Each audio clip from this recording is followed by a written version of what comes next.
making sure that their level 4s are absolutely deadly. Like, tell me this doesn't remind you of the previous MSCs here, where we basically saw Cho, Kaja, and Jawhead being interchangeable every single time. Kaja not exactly all the time, but you know, those were the two main staples.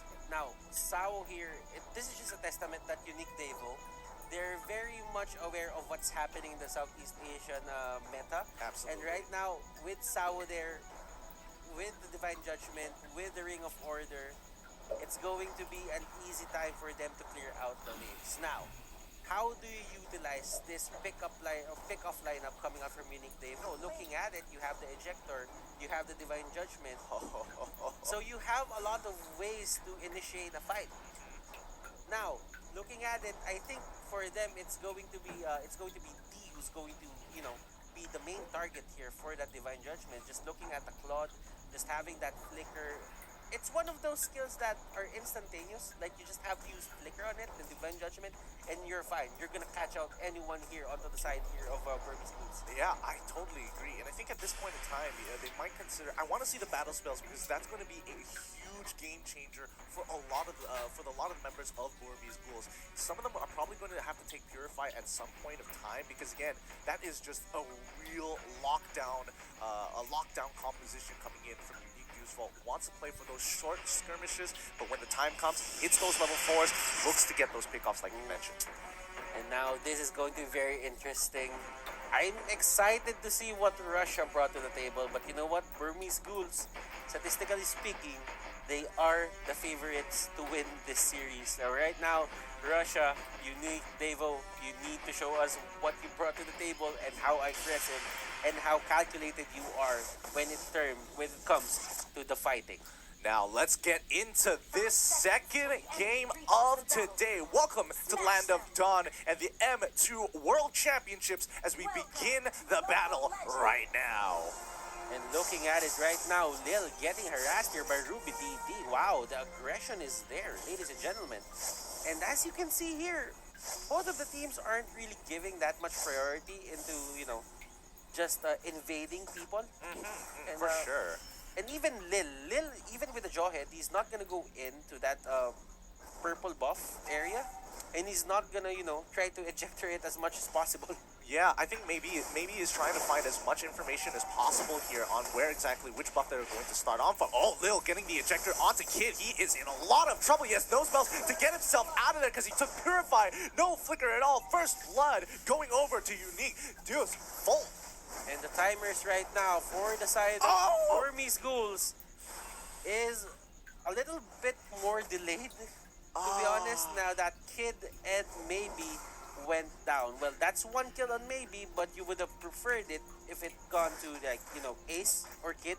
I mean, at this point, obviously you would want to put them on your cores and carries, of course. But considering the situation, Deuce Vault still traded up. It's a 2-for-1 trade, and at the end of the day, they're very happy considering that they are the early game composition. And look at this. They know that this guy doesn't have flicker, and Lunox here is the primary target. But Ace, jumping in, Tempest of Blades, and look at that. He's going in hard. He's trying to jump on top of his Sawa as well as one shot, having to get on out of there. One shot. He's still a little bit of health left. Kid Ace, he doesn't have enough energy. Even with a purple buff, he could go for the dive, but no, it's too much damage. Ace pulls away, and they continue to try for this invade onto the Beetle side. That could have been the great equalizer here into the early game if they got that kill, but Ace didn't have enough energy. Yeah. And maybe that's one of the things that you have to look at when you're playing Ling.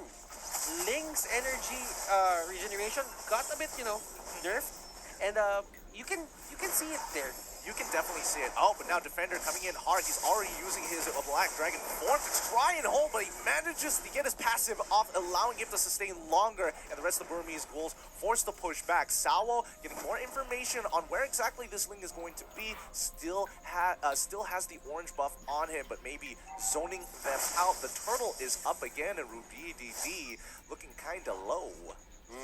And as you can see right now, Sao has his level 4. Divine Judgment is up. How will they utilize this? But he doesn't have the flicker, so there's no forced engagements that's gonna happen right now. Lil here, getting spotted out. Maybe and the others just trying to control that Lord area. The turtle area, rather. Yeah, and I mean, Sawo doing a good job making sure that he's getting a plenty of information so that his team can actually, avoid certain areas and force out Ace to use a lot more energy. But Ruby DD going in hard onto Defender, he's getting plenty of damage, clears the wave absolutely perfectly, and dashes on out of there as soon as the passive coming in from Defender pops. And as you can see, a lot of these teams are giving a lot of priority right now to this turtle lane. And they're trying to measure up each other. Are they gonna go in? Are we gonna go in? Could we initiate the fight right now? And I think for Burmese Ghouls, it's all about zoning them out, just giving the idea that they're there in the area.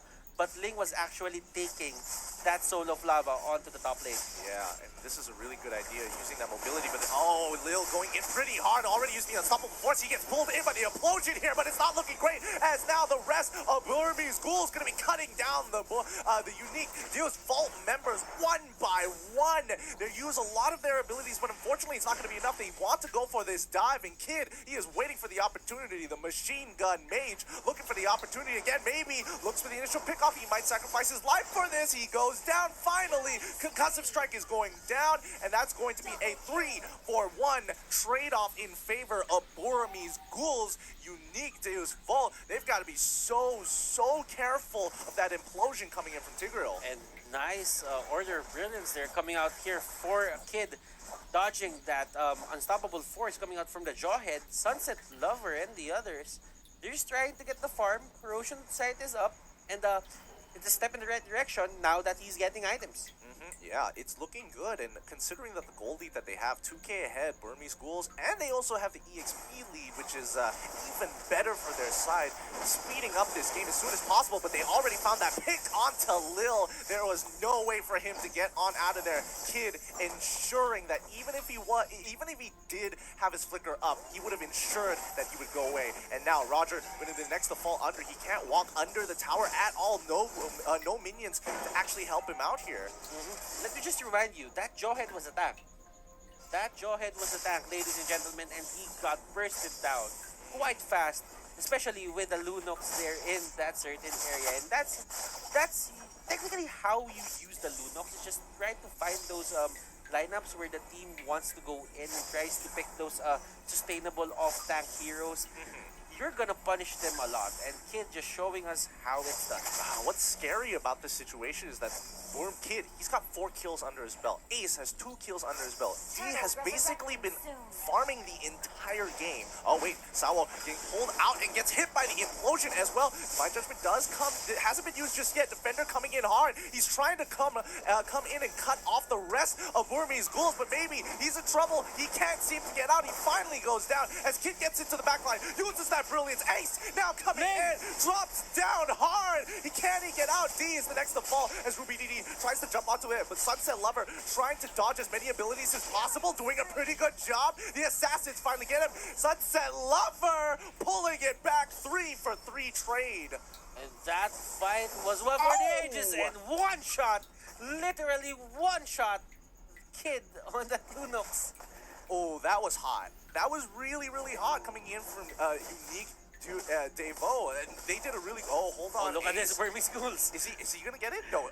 Okay, he finally backs away. He doesn't want to greed out for the wave. They're not backing down of the aggression. Burmese Ghouls, they want to fight this head on as well, and this is one game that you really need to look at in terms of being aggressive. Burmese Ghouls, they're just going at it as well. Yeah, they aren't backing down. That's the scary part. But now Lil trying for the opportunity to go in. Oh, Ruby DD getting hit, but can he get on out of there? Sunset Lover making sure no matter how many times you dash, I got you covered. But let's look at the fight here as Defender is going in hard with his Black Dragon form, trying to circle them together into one space. Maybe finds the implosion. He's gonna pull it backwards. Lil flickers on out of there. Sawo now has no Divine Judgment, can't really do too much about it, and the rest of them are going to be dropping down like flies. The Kid, the machine gun Medj with a darkening as Ace looking to clean up that fight, but unfortunately one shot still there, especially with the Soul of Lava to slow down any kind of assault. Woo!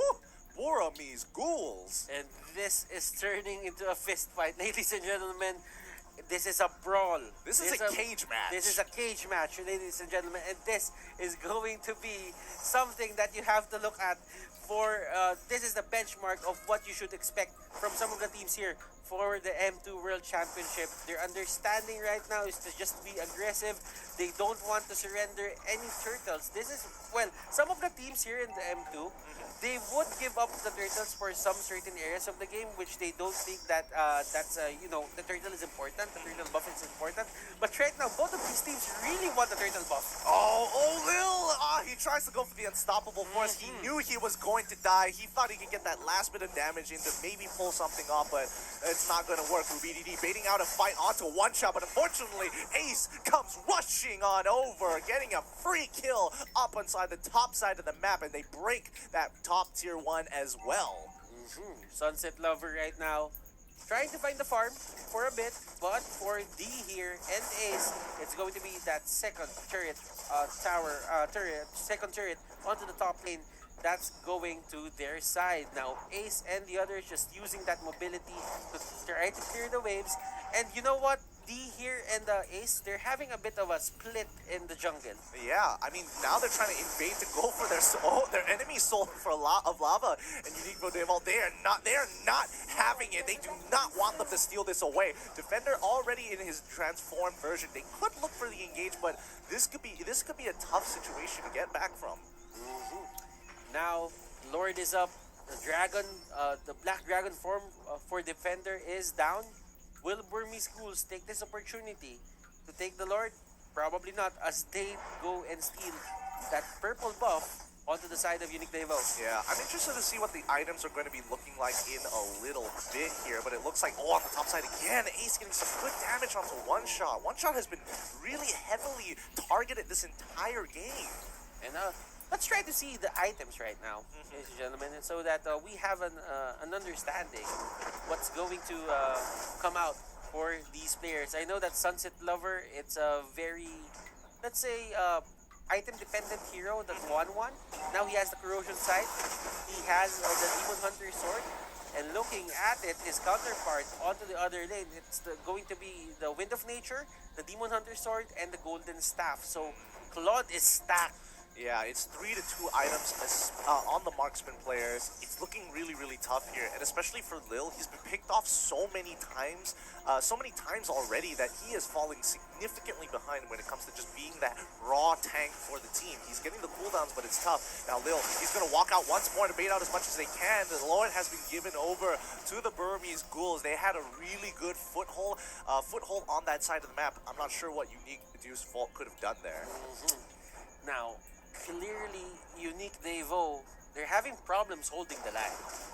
They're not stopping Burmese ghouls from invading their jungle, and all those monsters, all those creeps on the jungle are going to the side of Burmese ghouls. Now, this is a fight that they want, I think. Unique Devo here. This is a big engagement here. Defenders still trying to push them around as much as they can. Benedetta trying to go in towards the backline, but unfortunately, Sawo wasn't able to find the right targets, and they're going in hard. Lil comes with the unstoppable force onto D here, but Ace, it has to pull back. It's 2 for 1 trade, 1 for 3 trade. This is looking great for Unique Deuce Volt.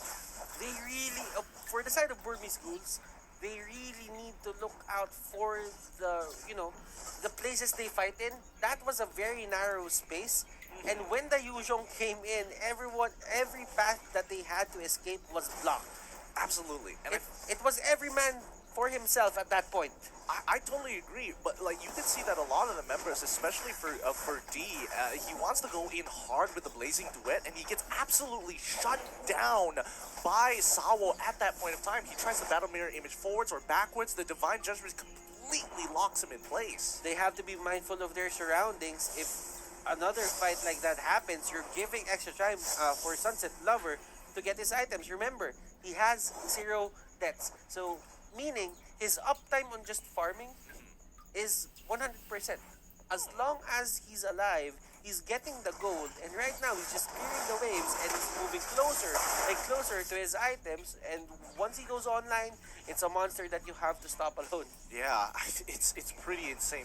Looking at Ling's items as well, it looks like he's got the Demon Hunter sword as well as the Endless Battle, and it looks like he will be purchasing that Blade of Despair once he gets enough gold. Looking over to Unique Deuce Vault's side, looks like they are hitting their item powers for their 2 item power spikes. It's looking like it's finally some smooth sailing and a little bit of breathing room for now. Sunset Lover and the others, they're just trying to wait for the late game. Well, for the side of Burmese schools, they do have the late game insurance on D. Oh yeah, for sure. For sure. Now, I think, let's just say that whoever uses Wind of Nature first loses. Yeah. That's how this matchup works. That I totally agree with that. That is absolutely right, because both sides are so focused on getting rid of those marksmen that if they use it a little too early or they use it ineffectively, they just end up dying anyways. Then again, it's all about the positioning. If you do not want to use your Wind of Nature, do not get caught out. Agreed. But I will say that Unique Devo actually has a little bit of an advantage in this particular area of catching people off, because a lot of their abilities is just point and click. Yeah, and to be honest, they have a lot of these heroes that we talked about this earlier in the draft. That it's single target, it messes up with your position. Oh yeah. And that's the only thing that you need. It's the worst feeling. Blade of Despair being purchased here by Ruby DD as they lose another turn. The macro play coming out Burmese Schools looking really nice, but one shot he tries to go in is going to get heavily punished for that. You cannot be tumbling into your opponent. A bit of a miscommunication there, as defender wasn't really in the area to go for the follow-up. One shot wanted to go in, wanted to fight, but his team thinks otherwise. Yeah, he's got to be a little bit more patient in that sense, but hopefully that wasn't hopefully that was a little bit of a misclick. That's fine. Unique Dewsville doesn't lose too much off of this. It's not like they had a lot of pressure to work with to begin in the game. But Burmese Schools, looking at their macro, it's looking good. 7K ahead of their opponents. It's a tough situation to be in. Yeah, man. Looking at it right now, Ace and Kid are here in the Lord area, and this is going to be the most important part of the map right now. Lil here, spotting them out. Will they contest? Everyone is scattered here for the side of Unique Devo, while Burmese Schools, they are in the Lord area and they're just trying to take it down, and they will give it to the side of Burmese Schools without contest. Yeah, I think it's definitely understandable here. Burmese Schools are finally, especially for their core heroes, are reaching that point of that breaking point. Being able to have that 3 to 4 item power spike, and that's what happens when you reach 49K. While Unique Deuce Vault is trying to catch up to it. They're just a little bit behind. They're just 5K behind actually from hitting that power spike themselves. So until they hit that, I don't think Unique is going to be doing too much. Yeah, clock's ticking for both of these teams. Who has the better positioning?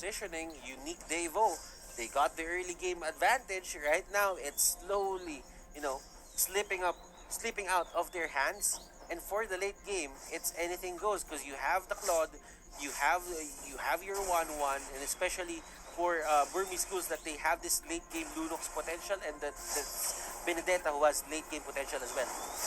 Yeah. This is going to be a tough one. Illuminous Lord going to be crashing into the top inhibitor turret. It breaks it instantaneously, but Unique is doing a good job clearing out the Lord-empowered minions on the mid and bottom side. Now they just have to deal with Lord. They lost the inhibitor turret, which is not the greatest, but they are still in it to win it. They haven't bowed out just yet. And they have good wave clear, mind you. That is going to be the Ring of Order coming out here from Kaja. Ruby DD is going to go in. Oh, he forced that. He's forcing it hard. Defender trying to disrupt as much as possible, but in the back line, maybe going in with the implosion. Nothing they can do about it. Burmese Ghouls, they go in, maybe tries to save the day, but unfortunately, Ruby DD might have accidentally baited a fight. Oh, it's not over yet. Kid turns around with the targeting as well. Goes into that brilliant form, but nah, he's gonna be absolutely shut down by Unique Deuce Vault. And they do not disappoint Unique Devo. They hold the line to their base, and right now, Sunset Lover is getting all the items in the world, and Sunset Lover is loving it. No puns intended. But Rubididi, he's going to be trying to clear that wave as soon as possible. But this is the time that Unique can do something about it. Rubididi, he's in trouble. Oh, that was clean. Come on. Eye for an eye. When you time it right, it can do you wonders. Man, literally, it's a point 0.7 second ability. Less than a second. That timing couldn't have been any more perfect. It had to be within the range of 0.5. That's ridiculous. But then again, man, that is a telegraphed skill. You can see it from a mile away. It's gonna come in front of you, and you just have to time it right. But still, it's so I like it. I like it. Oh, wait, hold on. Oh, Sunset Lover! It's looking bad. They finally found that pick onto Sunset Lover with the implosion, but now they are going in hard. Defender trying to disengage the rest of the team. They cannot afford to lose any more members. Maybe, well done. Even without a flicker, he is still pulling punches. Looking at it, that was a clutch catch for maybe. For the longest time, he couldn't get really an explosion on that 1-1, but with that flicker in, Yeah, he got it in time. he's doing it again and finds Lil in the process, and now it's gonna allow Ace to jump in towards the backline. Sawo gets executed, and he is down. This opens up the entire wave for Burmese Ghouls to finish off the fight. Defender trying to clear it up as soon as possible to keep the crystal alive, but Ace, he's trying to kill it off as soon as he can. One shot doesn't take him out in time. Burmese Ghouls take game 1. And clutch moments from the players that could have gone both ways. And to be honest, Gideon, these are the games that, one mistake and you're gonna lose. At that point on, they had all the items, and it was just trying to find that small error from that enemy team where you can, that you can exploit and use to your advantage. And they saw Sunset Lover there, staying in front of everyone. Implosion comes in, and they heavily get punished. It's just one of those situations where it's like, disrespect your opponent enough, they will fight back. And I think Navy did a great job there. He had no flicker, no real option to force the play. But, when they jump into you, you got to make sure you punish them for that spacing. Remember, guys, you really need to, respect your opponents right now. If you don't, if you underestimate them at any time of the game, you are gonna get bit back. And I like that point, Gideon. Looking at it, the game Or a Burmese of the game on how Burmese schools were able to win, and this is all about them timing their team fights so perfectly. So they were waiting and baiting for their opponents to utilize their ultimate. So they're waiting for the Yuzong to pop the drag. well able to pick up one. Sawo can't seem to get rid of. They could easily start picking up their marksman for themselves. Oh, did I just hear a Harith? There Yeah. we go. We haven't seen Harith in so long. That is a Harriet, that is a Lapu-Lapu. You were right with the Lapu-Lapu. It's a great matchup against the Benedetta. It could hold itself up onto the lane. Now, for this Harriet, this could be an answer for the Yisun Shin as well. Because remember, Yisun Shin, the Graceless dash that he has, it only resets cooldown at certain when a certain requirement is done. So that means when you're a Harriet, when you have the Salmon Force on, you can chrono dash as much as you want as long as you can hit people with it. Yep. So that means when you have one dash on your hero, that means the Harriet will really have a easy time chasing you down. Well, for now, we don't know what exactly. Unique, smart picks. Smart. Really, really smart picks. So they want to have that disruption, and this was one of the few picks that I was thinking of. Either it was going to be, leaning towards the Tigreal or a Tigreal, Cho, or even an